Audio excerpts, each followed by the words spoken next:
1920-с 30 онд Монгол хүний дундаж наслалт 32.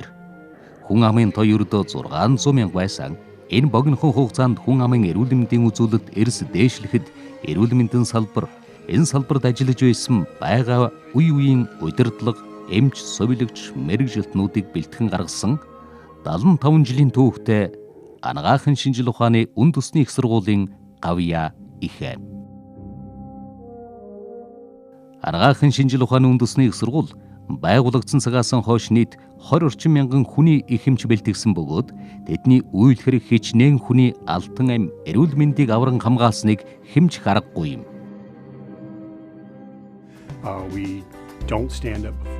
Өнөөдөр дэлхийн орнууд хүний хөгжлөөрөө өрсөлдөж байна. Хөгжлийн гол нууц нь өндөр боловсролтой, зөв хандлагатай, бүтээлч, эрүүл саруул хүн юм а гэдгийг дэлхийн орнууд хүлээн зөвшөөрөх болж байна. Хамгийн гол нь ухамсар, оюун санаа. Бие махбодын хувьд эрүүл иргэдээс нийгмийн хөгжил шууд хамаарах цаг үед амьдарч байна. Тэгвэл өнөөдөр дундаж наслалт 69, хүн ам 3 сэтгүрчээ. Тэгвэл анагаахын шинжил ухаан Монголд хөгжөхөд боловсролын салбарын түүхэн өөрчлөлтүүд чухал нөлөө үзүүлжээ.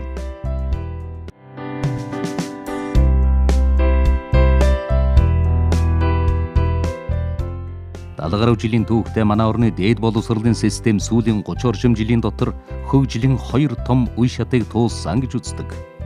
1990-ад оны дунд үеэс 2010 он хүртэлх үе бол Монголын дээд боловсролын тооны өсөлтийн үе гэж үздэг.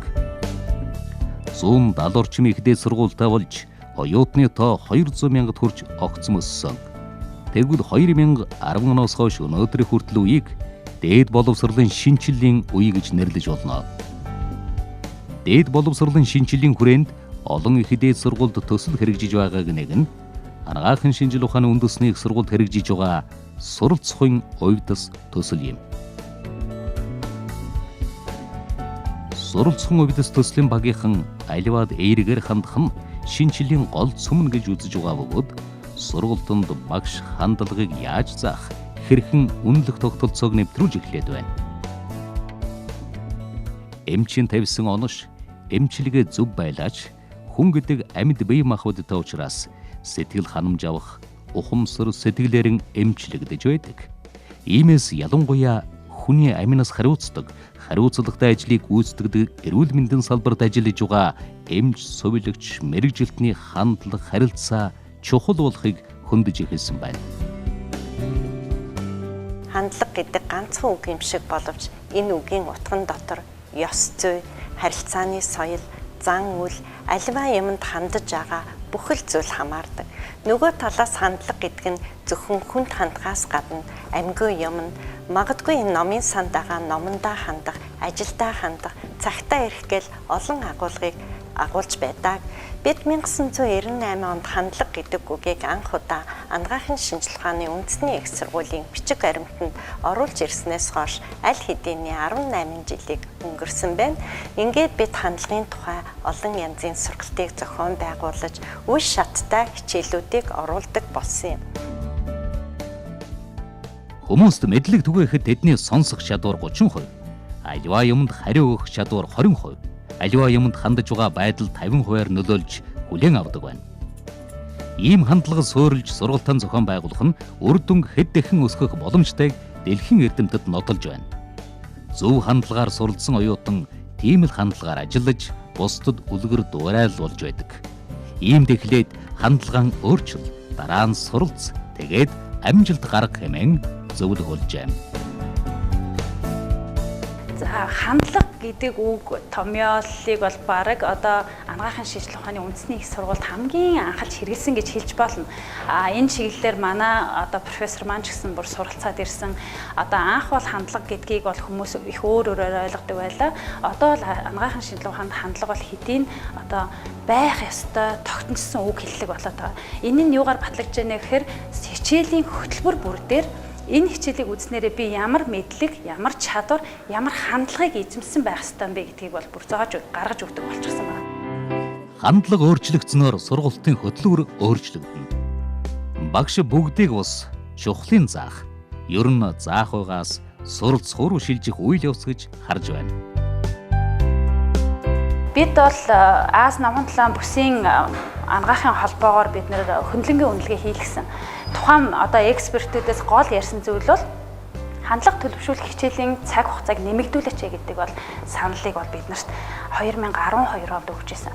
Түүнээс хойш энэ хандлага төлөвшөлт харилцааны ур чадвартай холбоотой хичээлүүдийн одоо багтаамж нэмэгдсэн гэж хэлж болно. Багш хөгжихөөс гадна оюутны хөгжилд анхаарч 1-р курсод элсэн орсон оюутнуудад харилцааны ур чадварын 1 кредитийн агуулгын багтаамжтай хичээл 3 дахь жилдээ орж байна. Харилцаа, хандлагатай холбоотой хичээлийг бүх сургуульд орох шаардлагатай гэж ажил олгогчид үзэж байна. Зөвхөн хууль зүйн сургууль биш, анагаахын, полийн, инженерийн бүх сургалтанд бол энэ хууль эрх зүйн боловсрал, тэр харилцаа, хандлага, тэр ёс зүйн асуудлууд бол бүгдэнд нь ижил тэгш орох хэрэгтэй байхгүй юу? Бид одоогоос 20 жилийн өмнө нийгмийн хэрэгцээ шаардлагыг хангахууц, жинхэнэ чадварлаг мэрэгчлэлтэн бэлтгэхэд энэ харилцааны ур чадвар, хандлагын тухай, ёс зүйн тухай олон ажлыг үе шаттай хийжсэн. Тус сургуулийн бодлого дэмжлэгээр эмзүү бие анагаахын сургууль дээр харилцааны ур чадрын тэнхим байгуулагдсан энэ төслийн бас чухал үр дүн гэж үзэж байна. Ёс зүй, хүнлэг харилцаа.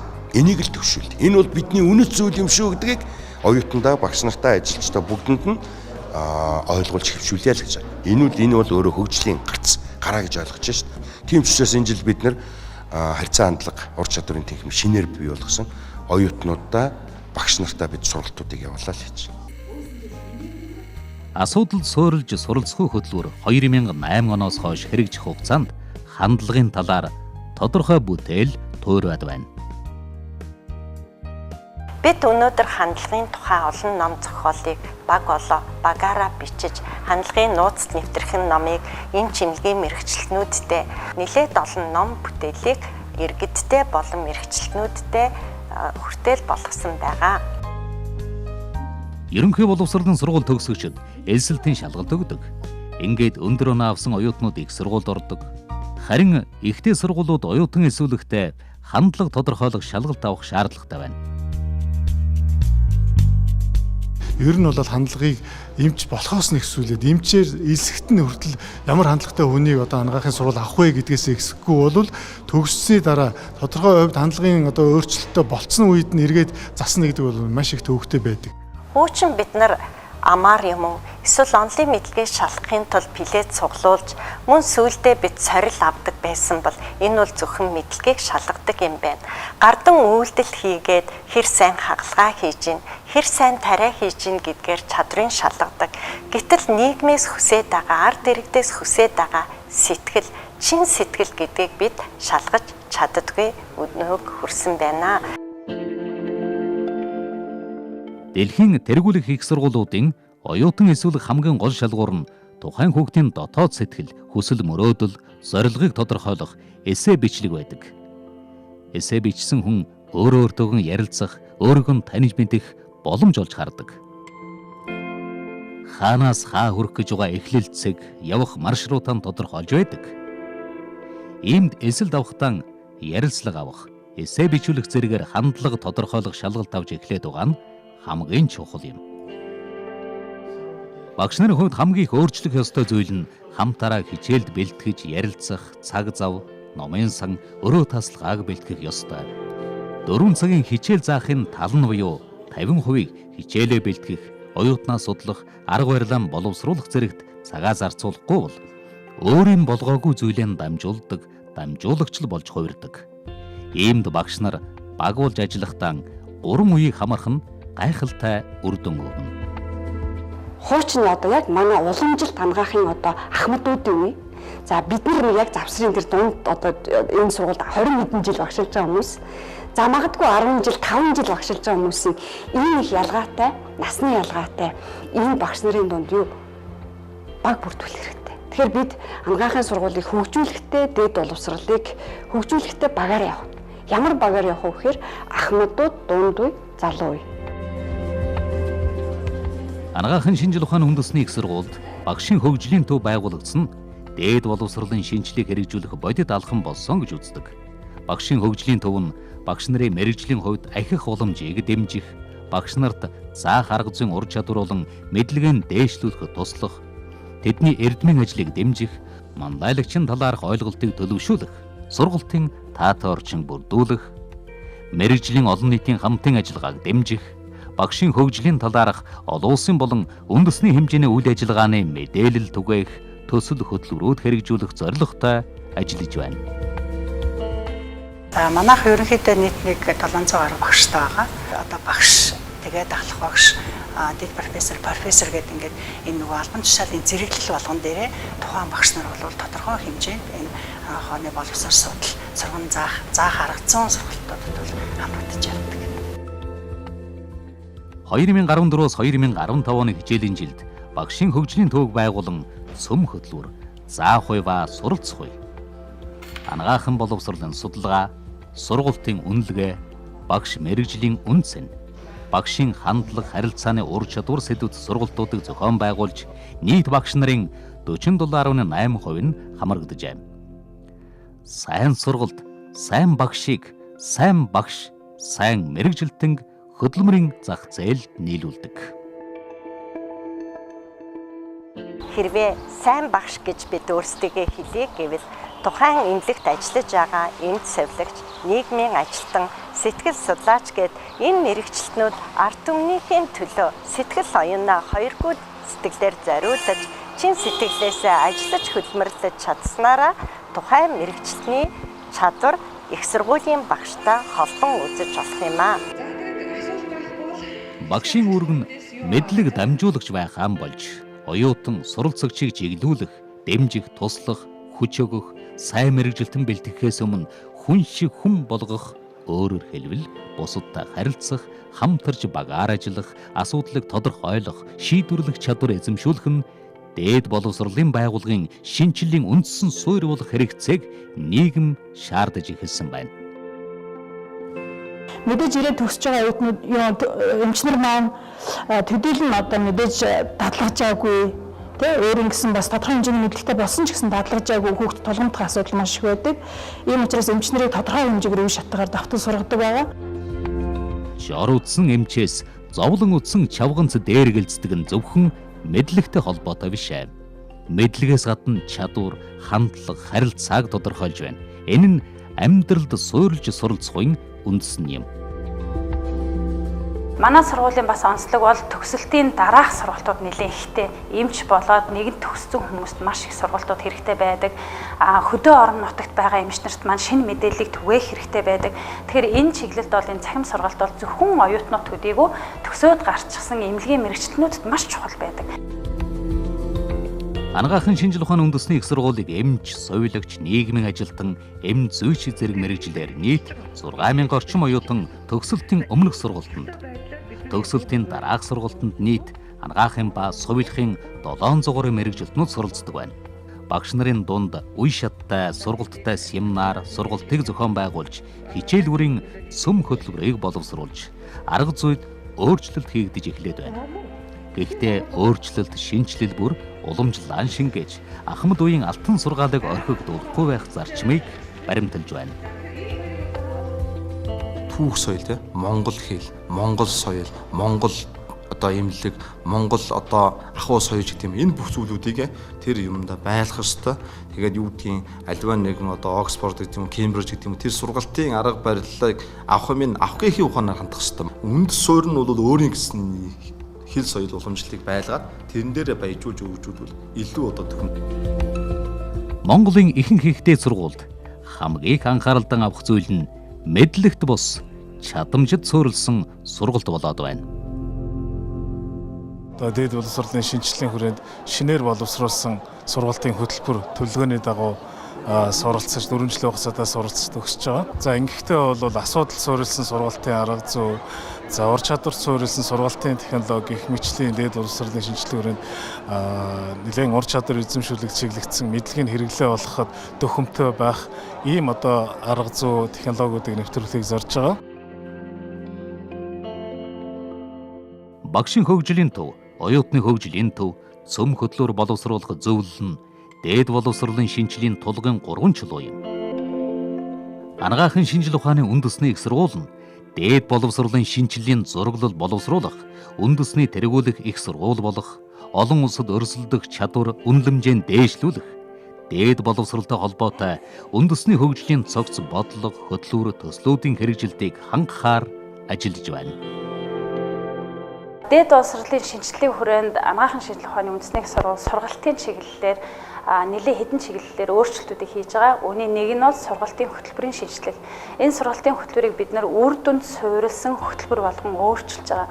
Өөрөөр хэлбэл сурсан мэдсэн зүйлээ үр дүнтэй ашиглах чадварт нь илүү сурч байна гэсэн үг. Оюутны хувьд бол энэ хөтөлбөр маань хэрэгжээд 2 дахь жилдээ явж байна. За 2 дахь нэг том ажил маань бол энэ хөтөлбөрийг хэрэгжүүлж байгаа багш нарыг хөгжүүлэх бодлого байна.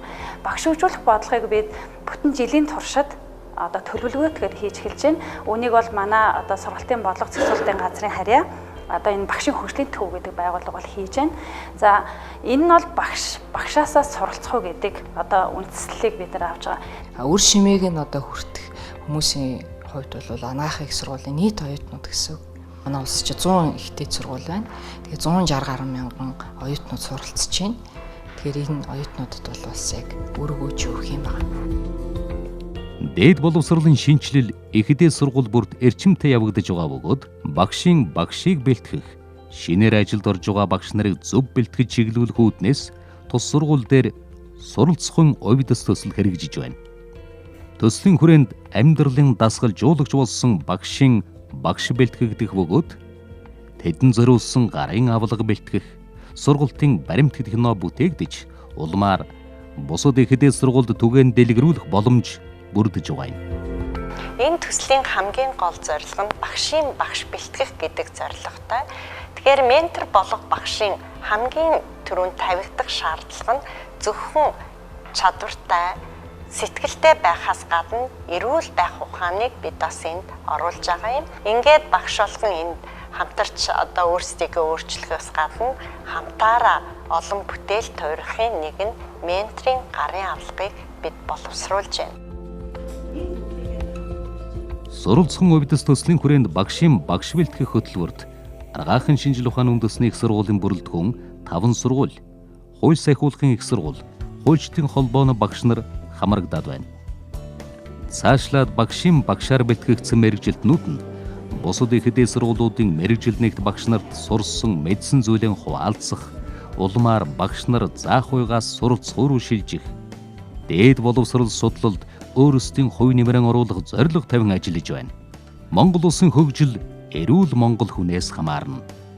Анагаахын шинжил ухааны үндэсний их сургууль нь алсын хараач эндээс ихтэй.